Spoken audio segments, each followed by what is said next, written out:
करंधम ने पूछा, ब्राह्मण, कोई भगवान शिव की, कोई विष्णु की तथा कोई ब्रह्मा जी की शरण लेने से सर्वोत्कृष्ट मोक्ष की प्राप्ति बतलाते हैं, किंतु आप किससे मुक्ति मानते हैं? महाकाल ने कहा, नरश्रेष्ठ, इन तीनों देवताओं की महिमा अपार है। इस विषय में बड़े बड़े योगीश्वरों का भी मन मोहित हो जाता है। फिर मेरी तो बात ही क्या है। कहते हैं, प्राचीन काल में कभी नैमिषारण्य निवासी मुनियों को भी यह संदेह हुआ था कि इन तीनों देवताओं में कौन सबसे श्रेष्ठ है। तब वे ब्रह्मलोक में गए। उसी समय भगवान ब्रह्मा ने इस श्लोक का पाठ किया, अनंताय नमस्तस्मै यस्यांतो नोपलभेते महेशाय च द्वावेतो मयिस्तां सुमुखौ सदा।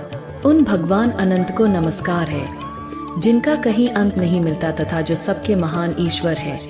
उन भगवान शंकर को भी नमस्कार है। ये दोनों देवता सदा मुझ पर प्रसन्न रहें। इस श्लोक के अनुसार भगवान विष्णु और शंकर की श्रेष्ठता का निश्चय करके वे सब मुनि क्षीर सागर को गए। वहाँ योगेश्वर भगवान विष्णु ने इस श्लोक का पाठ किया, ब्रह्माण सर्वभूतेषु परम ब्रह्म रूपेण सदाशिवं च वंदे तो भवेता मंगलाय में। मैं संपूर्ण भूतों में व्यापक परब्रह्म स्वरूप भगवान ब्रह्मा और सदाशिव को प्रणाम करता हूँ। वे दोनों मेरे लिए मंगलकारी हों।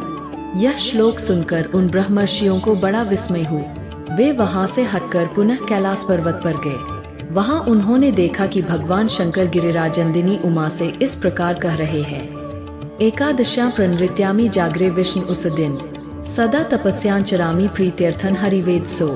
देवी, मैं भगवान विष्णु और ब्रह्मा जी की प्रसन्नता के लिए भगवान विष्णु के मंदिर में एकादशी को जागरण पूर्वक नृत्य करता हूँ तथा उन्हीं दोनों की प्रसन्नता के लिए सदा तपस्या किया करता हूँ।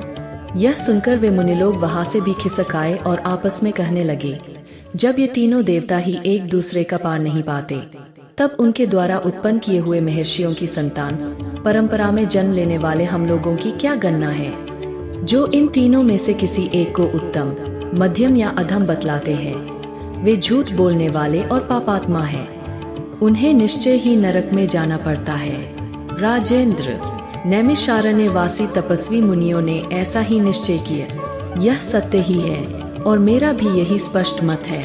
सहस्त्रों जप करने वाले, सहस्त्रों वैष्णव तथा सहस्त्रों शैव ब्रह्मा विष्णु और शिव का अनुगम आराधन करके अपने को संसार बंधन से मुक्त कर चुके हैं। इसलिए जिसका हार्दिक अनुराग जिस देवता के प्रति स्पष्ट रूप से प्रकट हो, वह उसी का भजन करे। इससे वह पाप रहित हो सकता है।